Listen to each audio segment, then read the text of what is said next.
All right, welcome everybody to episode number 1 of Win The Wknd. This is a podcast. I'm your host, Tom Zenner, and let me introduce these very familiar faces located all over the country right now. Noel Mazzone, offensive guru extraordinaire, checking in from Phoenix, Arizona. Noel, how are you, man? Doing good, Thomas. How you doing out there in beautiful Manhattan Beach? Doing great. One of my favorite spots. Little hazy, right? Cloudy out here. Noel? It's because you're getting ready for the June gloom. Exactly. And the gray May is here right there. now. And then, right. Noel, if you have That's why you always spend June at North End Bar inside. The whole month. Then you don't worry the whole about month. Okay, Noel, I'll do that. The whole month. That's what I used to do. Yeah. And the other voice in the face you're seeing is another very familiar one of the greatest athletes this country has ever produced. I'll let him refute that if it's not true. I believe he believes it himself. Josh, what's up, brother? Former LSU star, football, baseball, World Series champion with the Josh, Marlins. America's house guest. If I'd had That's Noel America's as a house coach, guest. I'd still be playing. Hey, Thank you, Josh. You guys mentioned America's house guest. You know my other podcast is with Cato Kalin. So I don't know what it is about me. I have house guests all over America's the place. guest, baby. Josh, it could be worse. It could be worse. If you hear a big knock on an air conditioner unit, do not answer the door. It's probably 3 LAPD detectives. I love it. No, I'm in Baton Rouge, Louisiana today. All right. And Noel, great to see you, man. Baton Rouge. Baton Rouge, the old stomping grounds for you, Josh. Home. Well, you left there a while ago. Josh, what are you doing down there? Here, so we got some big meetings today. Trying to get another business that I'm not getting paid on yet. No.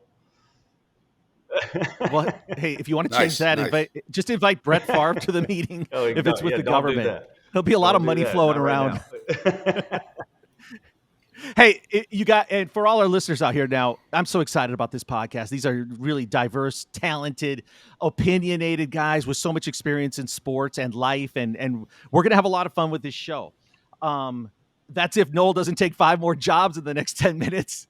We're going to get to that later in the show. Noel Mazzone made history, made headlines nationwide by being the only coach in America that's going to be coaching simultaneously offensive coordinator for 2 programs at the same time. We're going to discuss how that's even physically possible. The guy who wrote that, does he have a lick of common sense to know that's impossible? Well, you're going to explain that to us. Hey, so we will talk into that because it's a great topic to start with. Okay. Yes. And the story was on Outkick, and I'm a big fan of Outkick. Clay Travis started that. Now Fox owns it. It's a great site. If you like common sense in America, which is lacking a lot, it definitely is high on common sense and normal thinking. And it's a sports and kind of a political site. But man, I saw the headline, and I saw this the other day, and football coach coaching 2 programs simultaneously. And I was thinking to myself, could it possibly be? And for some reason, I was thinking, Noel. How about you, Josh? When you heard that headline, did you immediately think it was Noel Mazzone? Because I know he's probably told 8 schools he would be their coordinator. So I can't believe he's not coaching at 8 schools at once.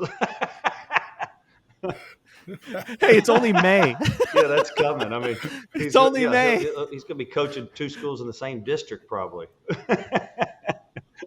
Okay, Noel, here's your chance, man. I'm sure your phone's probably been ringing because this was a big story. A football coach, especially with your pedigree. And Josh, let's give Noel the credit where it's deserved here. He is an offensive guru, one of the most respected offensive coaches in the history of college football. He coached on the side, the high school team there in South Phoenix, and I think he broke the all-time record for single-season yardage by a team, offensive team ever in the history of Arizona football. So, I mean, the guy knows his stuff. I mean, and won the state championship. We wouldn't have him on this show with us if he didn't know a little bit about football. Thank you, Josh. Hey, I'm going to say this about Noel. Offensive coordinator at Texas A&M, offensive coordinator at Arizona State, UCLA, Big Ten schools all over the country. Where else? Auburn, Ole Miss, UCLA, Texas. I'll tell you, this is my one claim to fame. I was lucky enough to get the coordinator's job at NC State. All right, and I showed up there, and there was this quarterback there named Phillip Rivers. Now, this is years and years and years ago, right? 2003. And it was funny because when I was at Auburn, I was recruiting Phillip Rivers. Yep, in Athens, Alabama. His dad, Steve, is the head coach there. So Tommy Tuberville and I jump into school plane, jump up to Athens. We go watch Philip play in a game. He's playing free safety and quarterback, right? And so we watched the game and all that. And so Tubb says, "What do you think? No, should we let?" I said, "Yeah, he's really a good player. He's got passion. I mean, he's the same guy. Not when you watched him the last year he played in the NFL that he was then. I mean, you could tell about him." And I said, "I just don't know if he's a quarterback, right?" So my claim to fame is that we met with Steve and Philip after the game and offered him a scholarship at Auburn, and we basically offered him a scholarship as a tight end. So that's my claim to fame. That's the extent of my evaluation. Is I'm a bad evaluator, right? Do these high And then I schools end up coaching do him. all these high schools that have hired you know this story? You're gonna have the kicker as wide receiver. What's funny? I end up coaching him, and like one of the most unbelievable football players, guy you want to wake up every day and be around because of his passion, his energy. Like he taught me more about being a quarterback coach than anybody in my life. No, that's killer, and he's on his way to the Hall of Fame, no question. And then what?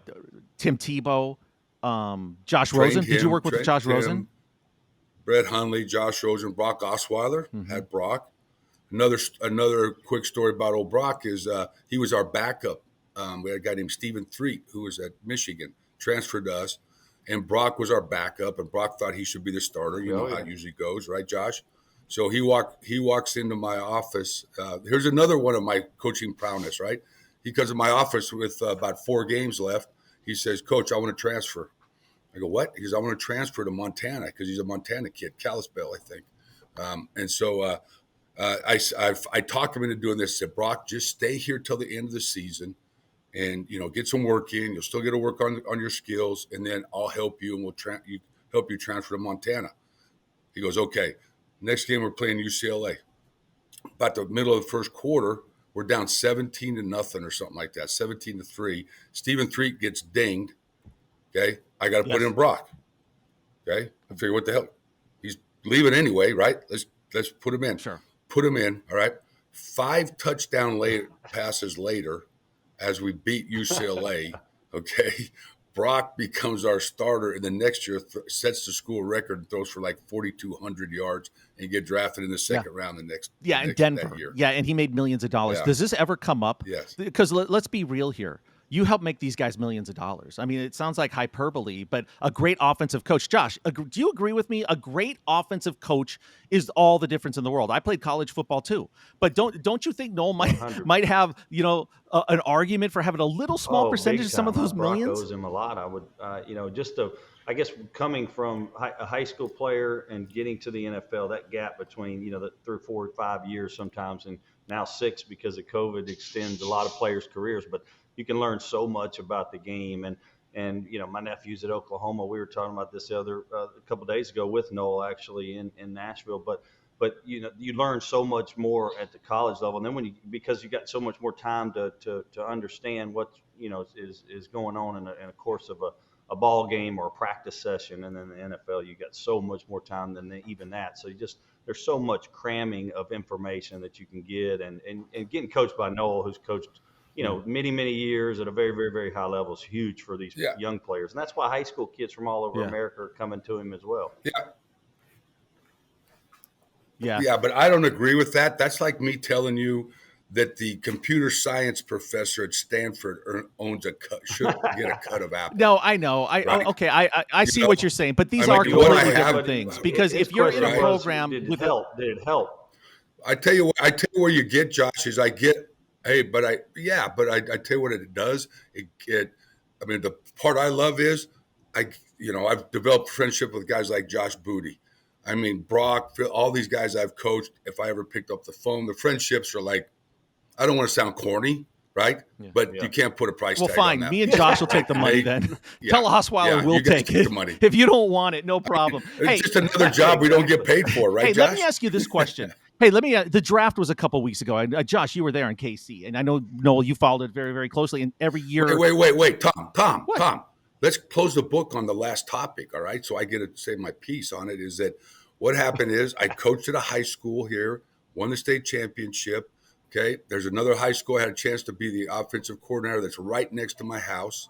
All right, I told those guys, yeah, I'll be your offensive coordinator, and told the other school they'll run my offense, but I will still consult for you, right? And I'll help you, and I'll help you with your game plans. And if I have a chance, I'll come down and make sure you're doing everything right, all right? Because I do believe, honestly, is that what I want to do with my life now is give back to the game that gave me so much. So Okay. the more kids I can touch, the more kids I can help coach, or programs I want to do. Well, that came across as I was now the coordinator at both schools, and then it blew up. It blew up and I was You like, get the good it guy came out of award. nowhere. Corey Williams is our editor. Corey Williams is our editor and producer watching. Corey, cut that whole part out by Noel. I like the story now kick better. He's the offensive coordinator at two schools simultaneously. That just sounds so much better. Noel, were you getting a lot of calls? Like, seriously, your friends go, How are you what? doing this? 2 jobs? Oh yeah, I mean, anybody that knows football, like all my coaching buddies, I'll be honest with you. Philip is coaching high school ball in Dothan, Alabama. He texted me. He goes, "You're calling plays at 2 schools now?" And I said, "No, no, no." But everybody knows that you can't do that. My commitment was to this other school, but I still felt that the school I just left was part of my family, and I was going to help them out No, any way that's I could. cool. And lost in all Yeah. that is, Josh, they did win a state championship in Noel's first year. I think they set records for offensive numbers. So you bring in Noel Mazzone, changes are going to be made. The scoreboard's going to go bonkers. And hell, coach 40 teams at the same time. Why not? Well, Consult with them. I actually do this about over 100 high schools around the country Yeah. that I do Zooms with. They run a lot of my stuff. I'll meet with their coaches on Zooms or watch their film with them and do things like that. So it wasn't out of the norm for me, but I guess this guy writing a story thought it was a good story. Well, I like the story. And by the way, if this ever happens again, you take that reporter's call and you just say "Win the Weekend" about 500 times during that interview. Okay, Win the Weekend. I'm going to talk about it on Win the Weekend. Got it? You're in the media now, Noel. Mm-hmm. No more sideline BS for you. This is promotion all the way now. Okay. Busted him. Anyway, hey guys, quickly, I want to ask you this: the draft a couple of weeks ago, and Noel, it had to be weird watching the draft for you the last few years because every other year you've got multiple players that you probably really are hoping are going high, right? Guys that you helped advance their career. Josh, you were there in Kansas City. My thought: what do you guys think about Bryce Young? Do you think if he had played for Lincoln Riley, say at USC, like where he originally committed, or if he gone to what would his career have been better in college? I'm not saying it wasn't great, but do you think he'd be more prepared as an NFL quarterback potentially if he had played for? I'm just going to say Lincoln Riley. SC. I mean, I like him at Bama just because the competition has been so great, and SC's coming on. I mean, we know that they are going to be doing some great things in the future, and they got the best player in college football next year in Caleb Williams, and last year because he won the Heisman. But I think Bryce Young, being in the SEC, getting coached by Saban, who's going to play defense even in practice every day. And bring it hard on you every day. I think that's a huge plus. And of course, he was the top-rated guy coming out of high school at modern day. And the only thing that's a question mark about him is his size. I mean, everything else is intangibles, which Noel talks about all the time, is off the charts. He's ice water in his veins. If he's backed up, it doesn't matter. He could be 4th down and 10. It doesn't matter. He stays the same. He stays within himself, but he can make plays like crazy. I just think he's the only player in this class, the draft class, that can be really, really, really good at the NFL level. His size, it scares me a little bit, but he's a passer. He's not a huge run guy. He took off in some games that mattered last year, the year before, in some big playoff games, but he's a passer, man. We saw that at modern day too. So he's groomed as well as you can get. He went to the best high school football program in the country. He went to the best college football program in the country. Who would be more prepared than Bryce Young? And he's. Well, I get that. I get that. And Josh is, you were there years ago, right? Back in the day, that was you. No, let me just flip it a little bit though. There was questions going into this draft. Would he be number 1? It wasn't the unanimous selection. Not everybody had the consensus that he was going number 1. But look at Jalen Hurts. Look what Lincoln Riley did to him. 3 years later, he's in the Super Bowl. What's your thought on this? Would Lincoln Riley, a great offensive coordinator and coach and play caller and quarterback guru like you, would he have made a difference with Bryce Young, or did he tap out on his skill set at Alabama and do everything he possibly could, even with Tom Callahan or Tom, who's the offensive coordinator? Okay, so by difference, what do you mean? The Tom guy O'Brien was picked first. Yeah. The guy, a difference with Bryce Young. What do you mean? Lincoln, who's an awesome play caller, right? Got a great feel for the game. Love watching Lincoln and what he's done. I mean, he's produces Heisman trophies. He's had success offensively at Oklahoma, from Texas Tech to East Carolina, his whole career. But you say, would if he have made a difference in Bryce Young? What is there? You can be picked higher than number one. No, but you could be more It prepared made to a be an difference, NFL right? quarterback. You could be more I don't prepared. think so because I think that here's number one. I agree with Josh. You're in the Saban program, prepares you for the NFL. You're getting coached by OB, right? NFL coordinator prepares you for the NFL. Um, Bryce, he was right. He used to come down at UCLA and hang out with us because his dad lived right up the road, and they Great would come kid. down. Awesome people. Dad, the whole thing. He checks all the boxes. Here's where I think okay, who took him, and you have to. And are they going to build the offense around his abilities? Right.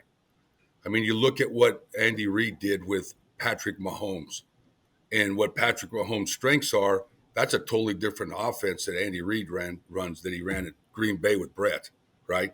Who's more of your NFL prototype NFL. So I think it's. Or you look at Kyle Shanahan at the 49ers, right?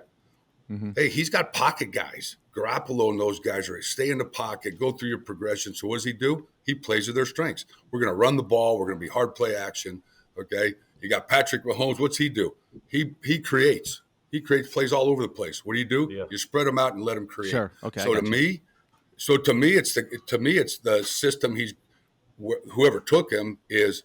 Are you going to try to fit him into your system, or are you going to build a system? He his couldn't. strengths? I mean, And he landed at the right don't want spot, to Carolina. keep harping on it. I think a chance to play at Alabama when they're number one or number two every year, go against Georgia in the biggest games of on the road in the SEC, dealing with all that. I mean, that prepares you as much for anything as Lincoln telling him how to do a 3-step drop or showing him how to do some reads. I think Lincoln's successful as heck. I think the argument, Josh, is who is between the two, him and Stroud, Yeah, right? and Stroud played his best game. JT, yeah. Yeah, but I like 'Cause Bryce think Young. he's a good- Stroud rode the momentum of that semifinal He game. played great. Before you that, watch some film on him. The kid's talented. I'm taking Bryce. He's no Bryce Young. Yeah, But CJ Stroud we'll seems to see. be a little bit behind the 8 ball in personality. That's just my observation. I think Bryce Young is the ticket in terms of personality. Sure. And Now after that, there's nobody. Right, there's nobody. After that, it's a crapshoot. Hey, let's move on to this next subject that I want to talk about with you, Josh. I know you got to meet with the governor here in a few minutes, but no two people are probably more qualified to talk about this than what's going on at the University of Colorado. So Deion comes in there, obviously shakes things up. Very first meeting, you might want to think of getting in that portal, right? The transfer portal, and they have 71 players since last August. I think 48 since the middle of April. It's insane. But he started that. Deion started that, by just throwing it out there. Clearly, a lot of them were going to leave and they were going to get weeded out. And they were 1-11. They weren't very good. Your thoughts on this, guys? Josh, first for you. I've always wanted to ask you this question. Would you have transferred from LSU? I know you're from there, so you had all that pressure, of what you had at, the golden boy locally. But if it's transferring this to modern day, would you have had a quick trigger and said, I'm out and going to go check something else out? Certainly. I just think what you start, my dad always taught me you want to finish, right? And I went to LSU in 99. We weren't very good. Chancellor Emmert, who was president of the NCAA for many, many years, brought in Saban. He was our chancellor at LSU, and he changed the dynamics of everything. If I go probably back to 99 and the rules were like they are now, and if I didn't know Jimbo, Fisher, and Saban were coming, I probably would have transferred to an Oklahoma, Florida State, Florida back then, the teams that were really throwing the football. I was in a bad situation. We were running the football. We were, too tight, two backs, one wide out, in most formations, two wide outs, maybe half the time. But it wasn't fit for me. So I probably would have transferred out, knowing what we know today and the things that, the way that the game is now, the college game is now. But I liked that I stayed. Of course, Saban was a very, very tough coach to play for. Jimbo had a chip on his shoulder. He was young, whatever. We talked about Jimbo a little bit last weekend. He understood what he was trying to get done, and I advanced enough to where I had some success enough to get drafted. But yeah, I probably would have looked to go to a place where I could light it up, like Caleb Williams did, or like Baker Mayfield did, or Mahomes. These guys, they change schools and light it up because they go to a perfect situation. You're only as good as the people around you. I think in football, you can make people better at the quarterback position because if you know your stuff and get the ball out to the right guy and you're coached well, but you're really only good as your offensive line, your run game, your receivers. Can they make plays around you? So yeah, depends on the Sure. situation. Yeah.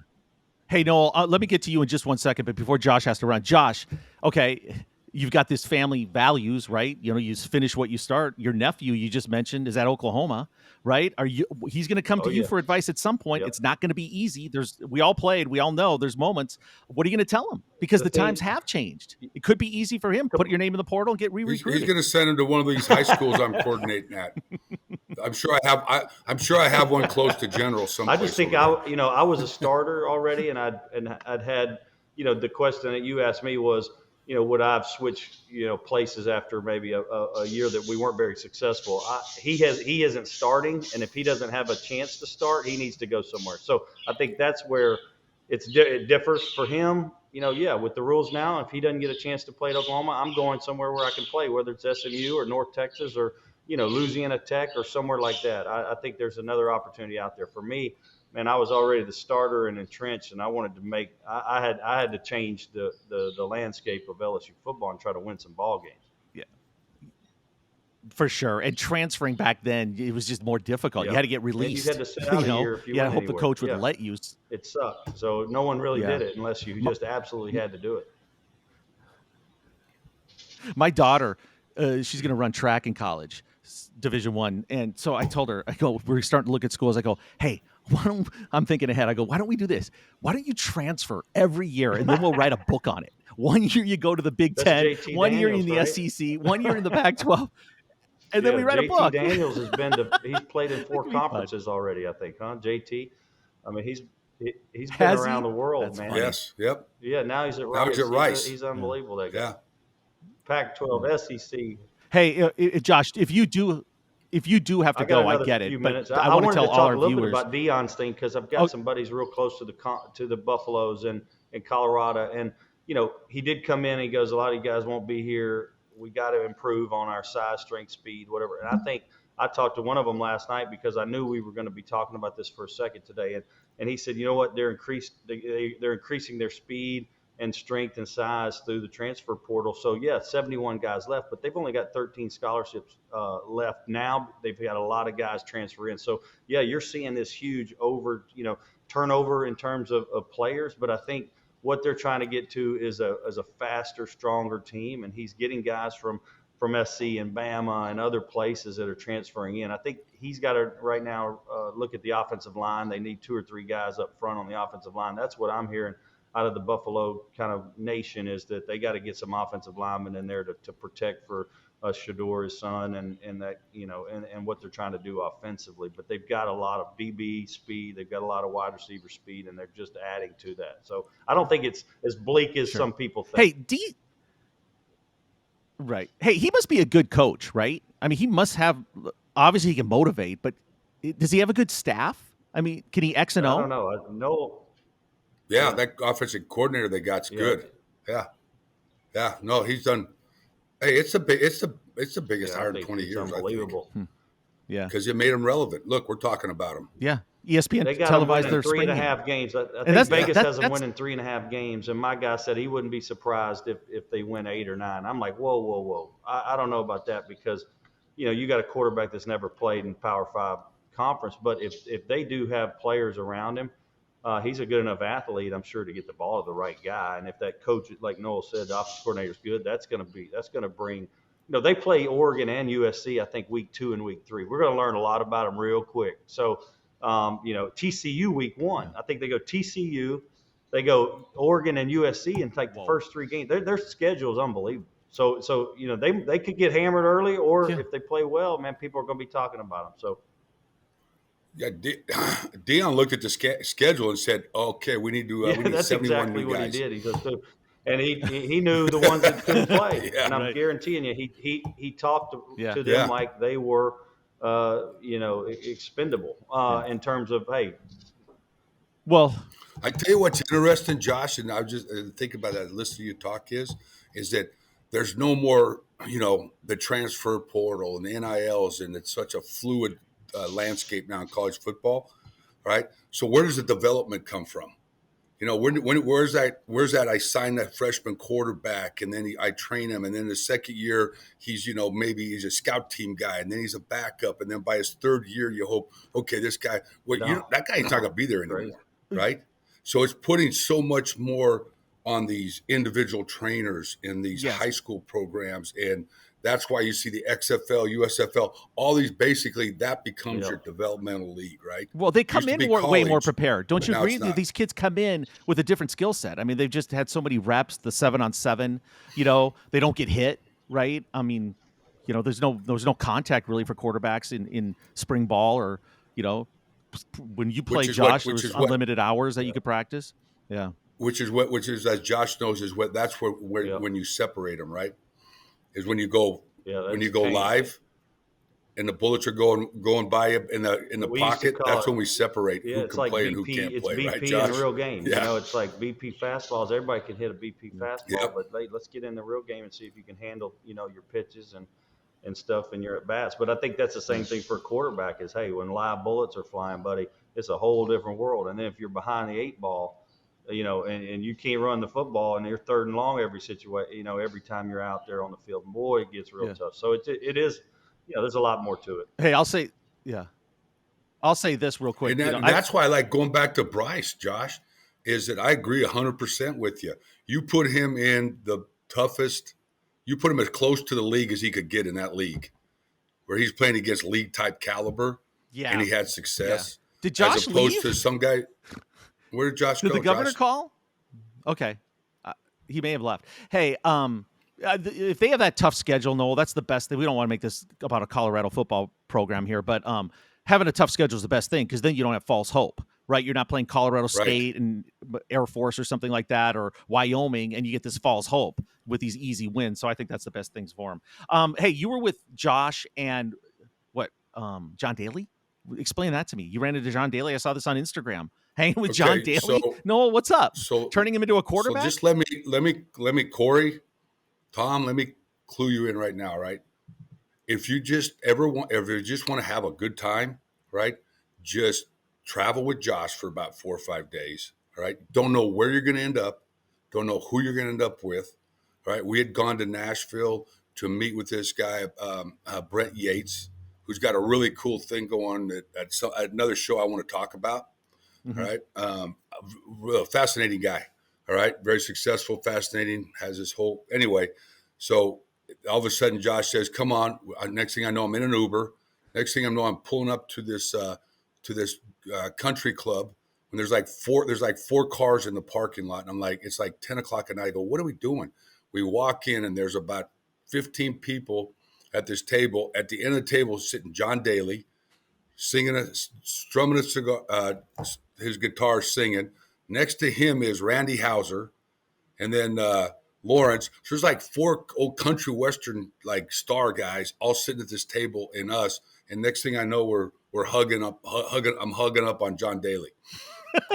All I know is you were in Ohio. The Outkick, or the Outkick.com story hits, and then I see that you're in Nashville, right? So yeah, I've been around Josh enough too. I mean, keep that itinerary fluid. That's it, right? Yeah, you never know. You never know. I went to Stagecoach a couple weeks ago. Josh was there too, by the way. Yeah, I didn't run into him. There's a lot of people there. I was trying to find him, but it was so funny. Like, we were in the middle of the thing. I'm going to send Corey this picture, and I look behind us, or Shonda looks behind us and go, "Was that Ashton Kutcher?" It was Ashton Kutcher and Mila Kunis, like right behind us. Did not look like they were having fun. I mean, my God.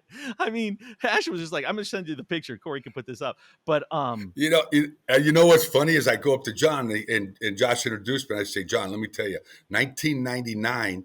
You were our celebrity at our Auburn Tiger golf event, right? Really? So he was still at LSU? Time out. He was at LSU?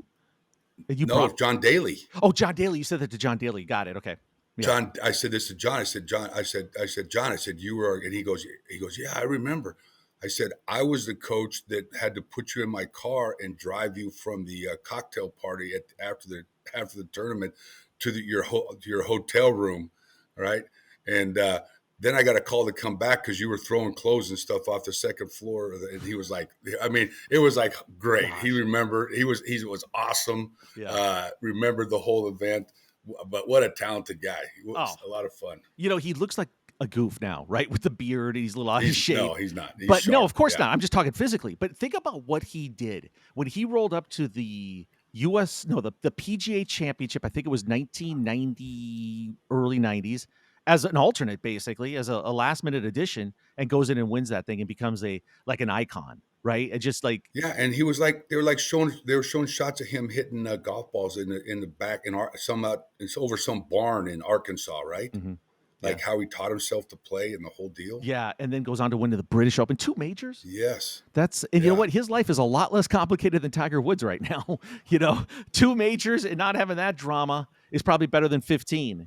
We're gonna Yeah. talk about that story when on our next episode. But man, this has been fun. This is gonna be great. If you're following us right now on YouTube, make sure you just download and subscribe to this channel.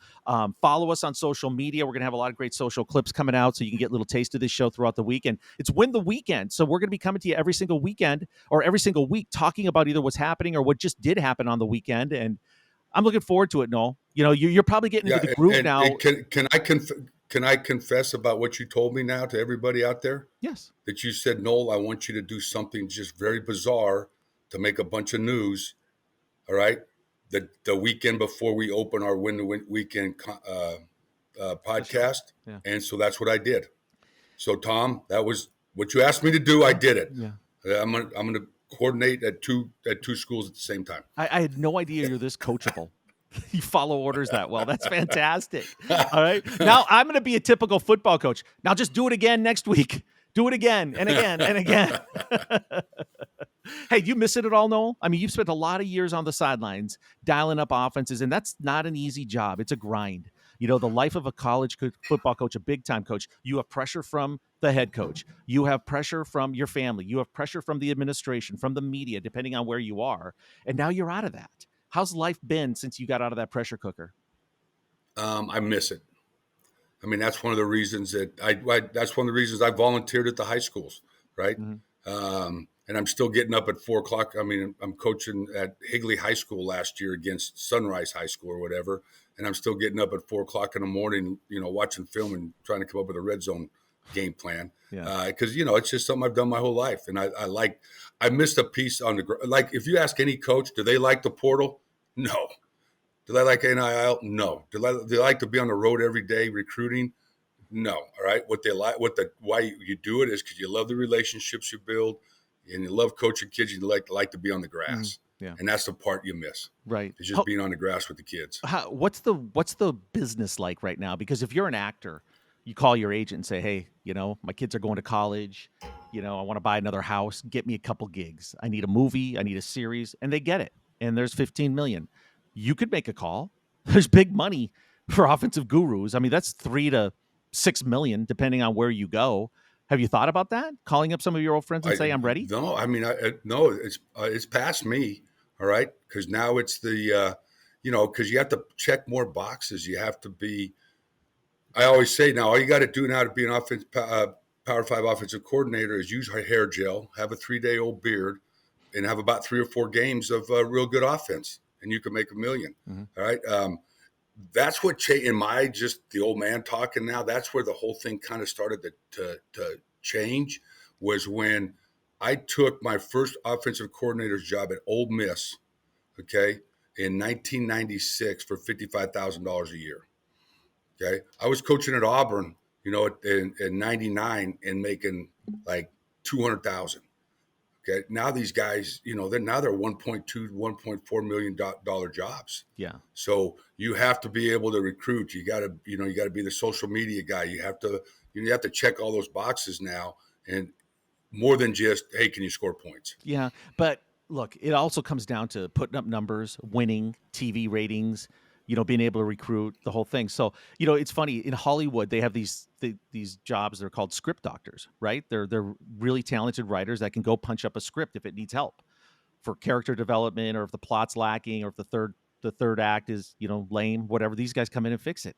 I think there could be a huge role for you doing that, a playbook doctor. No. I got to focus on this new podcast I'm Okay, doing good. right now called Yeah. Win The Wknd. Well, you're still doing Yes. that. I mean, I'll never let you off the hook. Yeah. I'm saying get rid of the 19 high school jobs. That's all I'm Well, saying. I actually am. There's this new thing out here called the QB Simulator. Oh yeah. So I've met the guy that has it. There's one here in town. When you're in town, I'm going to take you over and let you. In fact, Okay. I want to do a podcast from there Mhm. when you're in town next, because Would it's love it. unbelievable. Okay, well, right? I had Drew Pine in there last week, Uh-huh. and he was like, he can't stop talking about it. And then, I'm also working now building a facility, kind of a workshop type facility here in town, where these guys can come in and train and help them. I'm into the development piece, from the youth to the Yep. college kid. Yep. Well, hey, this show's going to be a blast, Noel. This is your element. You've got so much knowledge, so much experience, great opinions. I cannot wait to do this every single week. Let's turn this into something huge. What do you say? We tap into your I'm in. Rolodex, you and Josh. We get great guests every week. Win the weekend, man. It's going to be big. Yes, Tom, thank you so much. And you know what, Tom? I would say, Josh and I were doing this we did a couple by ourselves. The best move we made was getting you on the team. Well, thanks. Second best. First best was Corey. Yep. All right. Then after Corey, obviously, it's you. Well, you're going to learn how valuable Corey is. He's the best. He's like having a guy that can play 19 positions in college, right? In a college football team. He can do it all, including maybe cheerlead if he had to. All right. So we'll do it again next week. We'll coordinate with Josh's schedule. We'll make sure that he's not meeting with the Secretary of State or doing anything, going to the United Nations for a flag football game or something, and we'll lock this in. But Win the Wknd. Lock this in on YouTube right now. Find us on wherever you get your audio podcast as well, and our social channels. So this is one of many. Episode 1 of Infinity. So we're going to keep this thing going. It's going to be a great summer, and then heading right into the football season too. So Noel, you're a legend. This is going to be awesome doing this with you. Thank you, Tom. I'm so excited Yes. and so honored to be doing this with you. So let's turn this into a monster. Hey, Tom, I got to do some research. How many guys have been drafted in the history in the Major League Baseball and the NFL in the same year? Yeah, we'll talk about that. And how many have won a World Series we have with the the Marlins? other guy on our podcast. There's not many. Josh is a legend. Right? He's a legend, and it wasn't that long ago that he was in college, and under some different circumstances, he probably could have been winning a Heisman Trophy or competing for one. He was that good. So yes, all that will be revealed on Win the Wknd. We will be back at you next week. So thank you guys. Noel, enjoy your week. Josh, thank you. Thanks for the 40 minutes, and thanks for watching, everybody. We'll be back next week. Win the Wknd.